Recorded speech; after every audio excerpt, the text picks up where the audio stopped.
creationist organizations, they're continuing to refute atheism, but at the same time, they're also recognizing we need to write books refuting some of these UFO beliefs and things of that sort. They're recognizing, there are a lot of people that are recognizing that it takes more than science to explain what's going on in the world. But we actually have professional airplane pilots that have, and you get, well, the guy's a flake. Who's going to believe the flake? Well, you fly in his plane, okay? So, I mean, what pilot's going to want to make up these stories and risk losing his job? Because last I heard, they pay pilots pretty well. Astronauts from the Mercury flights, Gemini flights, and the Apollo flights. Almost a very high percentage of them, almost all of these astronauts have come back reporting while in outer space unidentified flying objects. There's even been transmissions of these. In fact, let me just give you a quote from a former astronaut, Colonel Gordon Cooper. He was a Mercury and Gemini astronaut. In his address to the United Nations in 1985, he said this: "I believe that these extraterrestrial vehicles and their crews are visiting this planet from other planets, which obviously are a little more technically advanced than we are here on Earth. For many years, I have lived with a secret and a secrecy imposed on all specialists and astronauts." So, and by the way, he's not the only scientist that came out of the closet on that issue. And the ones that do come out say that the reason why I haven't said anything about this for the last 20 years or so is because I was not allowed to. Okay? So it's hard to call these people liars. Even old Soviet cosmonauts were reporting UFO sightings, and then police officers as well. There's numerous police officers throughout the decades that have reported sightings, have followed the aircraft in their vehicles, and it's like we accept these people, we accept their trustworthiness in so many other areas. Why would we just reject what they're saying on that? Okay, three proposed explanations. The first one here is skepticism, that everything is either it's a man-made craft, that that 95% really is the 100%, that there's no, not only is there no life on other planets, but there's no supernatural realm. Everything can be explained scientifically, and that's the first type. That's a very weak explanation of the data, because that 5%, but that 5%, we're talking thousands upon thousands of sightings. That 5% are just not that easy to dismiss.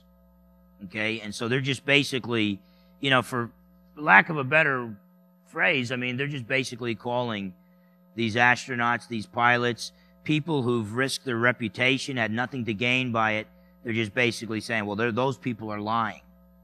I believe that 5% is nothing more than the other 95%. Then there's the extraterrestrial hypothesis that these are aliens from other planets. Okay, and I disagree with that, and we'll talk about that as we progress here. And the third explanation, which is the one I hold to, the supernatural explanation, it's the interdimensional view. And there are people who are not Christians who hold to this.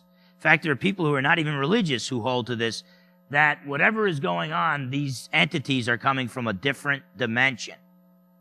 Okay? I mean, you can track them sometimes on radar, but they just appear on the radar. The radar doesn't pick them up coming from far out, and then they just appear on the radar. Okay?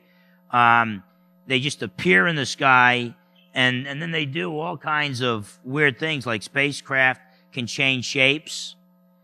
They can also, you can get three of them, and they can just blend into one, and then divide back into three, and then take off.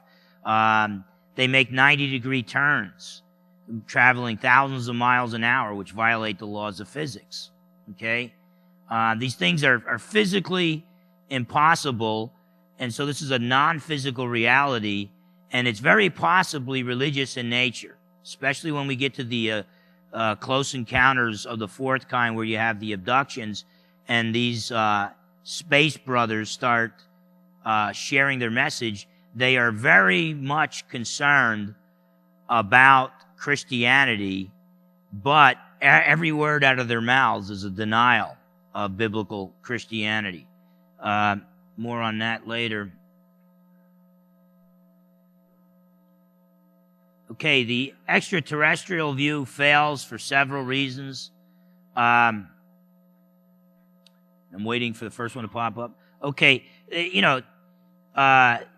many people who hold the extraterrestrial view, they believe that life evolved on the planet Earth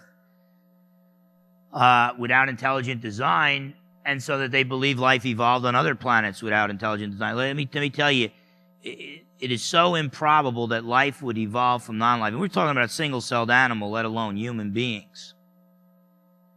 I mean, it's so many coincidences that basically when you hear 1 in 10 and they give you this huge number, basically what they're saying, it's impossible for life to evolve from non-life without intelligent intervention. And if that goes for the planet Earth, it's the same for planets anywhere else in the universe. The naturalistic explanation of life fails. You need intelligent design, an intelligent designer to go from the simple to the complex. Okay? The anthropic principle, it comes from the Greek word anthropos, for man. And it's basically scientists say when we look at the universe and we study the universe, it seems to indicate that the entire universe was fine-tuned to support human life on the planet Earth. You change the chemical composition, not just in the solar system, you change the chemical composition slightly on the far ends of the universe, and there would still be no life, no human life on the planet Earth. And so you have U. Ross states that there's 147 narrowly defined characteristics for a planet to support life. You have to have the right size moon with the right type of orbit, and then you've got to have the right type of star, the right size, the right distance, like our sun. You've got to have other planets in the right way protecting us from asteroids or whatever it may be. The chemical composition in the Earth's atmosphere, throughout the solar system, throughout the universe, the right rotation, proper distance, the list goes on and on and on. It just can't happen by chance. And so to argue that life just evolved without intelligent intervention on other planets is as difficult as saying the evolution of life occurred here on Earth without intelligent intervention. It's impossible here. It's impossible out there. Now, I will say this, though, if there is life on other planets, and I sincerely doubt it, the Bible does not speak on that issue. The Bible does not come out and say there is life on other planets or there isn't life on other planets, okay? What we do know is 2 Timothy 3:16 and 17, that every word of God is inspired by God. All Scripture is inspired by God, and that through studying the Scriptures, we can be adequately equipped for every good work. So if there is life on other planets, which I sincerely doubt, apparently we don't really have a need to know, because God would have told us, okay?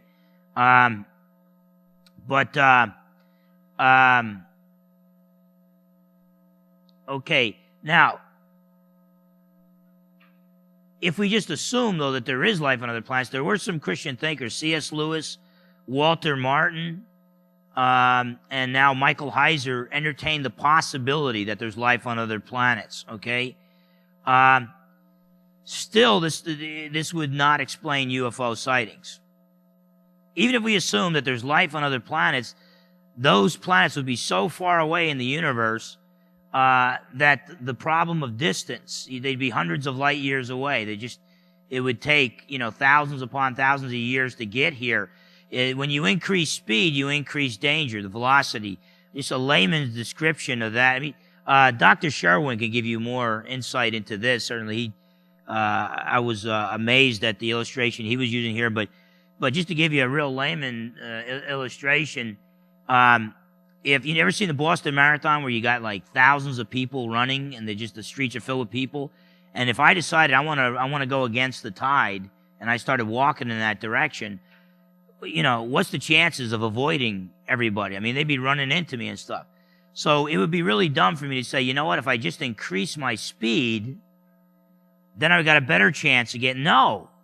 When you increase the speed, you're increasing the danger of getting hit with all this stuff in space. So you have the problem of distance, the problem of velocity, the number of sightings. If we assume this is all coming from one civilization or just a couple civilizations, not only do they have to spend these thousands of years and somehow get here, and somehow with that velocity and that advanced craft, they have to somehow avoid getting destroyed on the way over.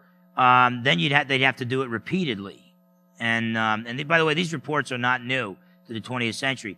Reports of intelligent beings visiting the planet Earth from somewhere else, riding crafts in the sky, that goes back to at least 1,000 years before Jesus walked the earth.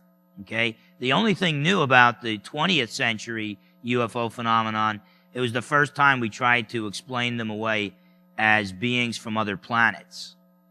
In the ancient times, the Greeks called these visitors the gods. Okay? The word in the Greek was daimonios. Okay?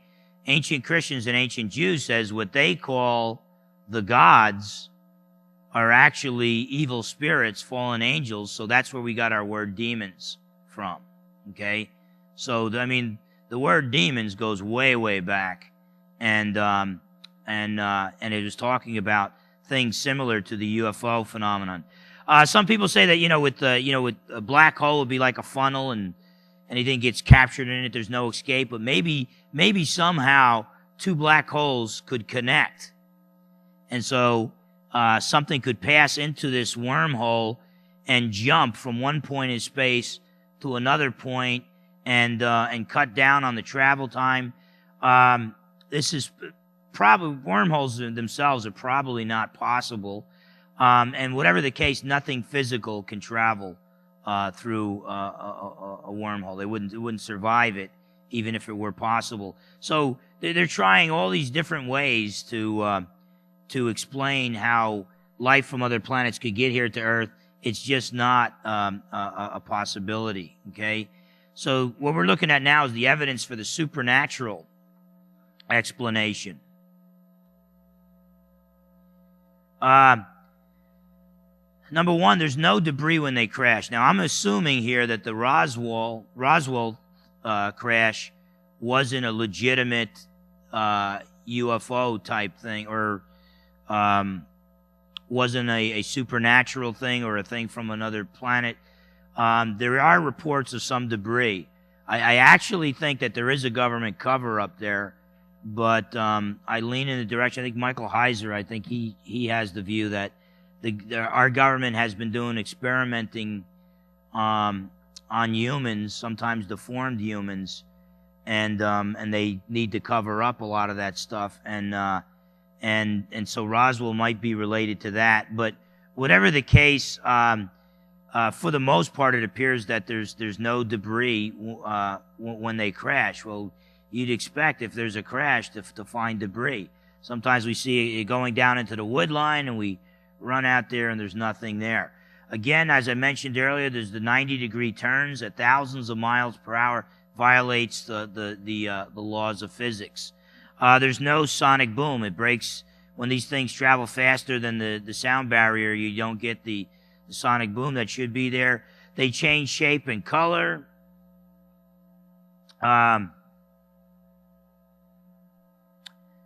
They appear and disappear at will. These are not characteristics of physical things. They leave at the same time. They leave effects on dogs and cattle that are incredibly startled by things. The so-called aliens actually communicate now through telepathy, from talking from one mind to another, and channeling. Now we have some of the leaders in the UFO movement who have been supposedly abducted by aliens,